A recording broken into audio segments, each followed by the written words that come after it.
As the U.S. government shutdown nears the 1 month mark, federal workers and childhood education programs are feeling the strain of the prolonged funding gridlock.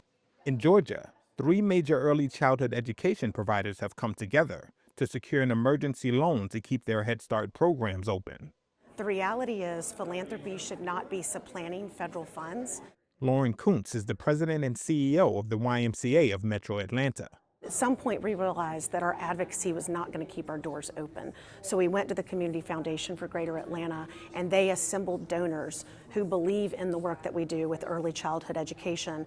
Without their intervention, officials said thousands of children from low-income families would lose access to education, nutritious meals, and basic health services, while more than 800 teachers and staff members could be furloughed. Frank Fernandez is the president and CEO of the Community Foundation for Greater Atlanta.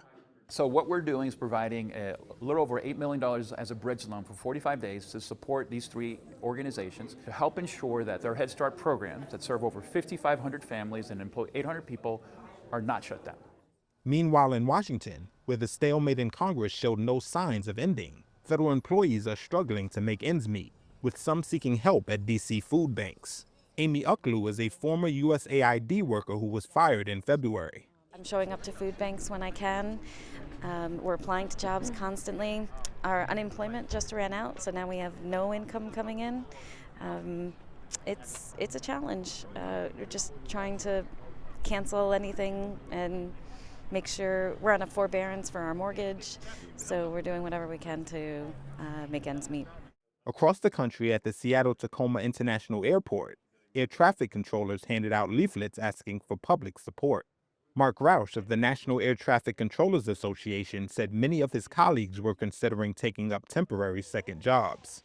It's affecting us because we have to figure out what we're going to do with what little money we may have left in savings, or how are we going to figure out, are we going to get more money coming in?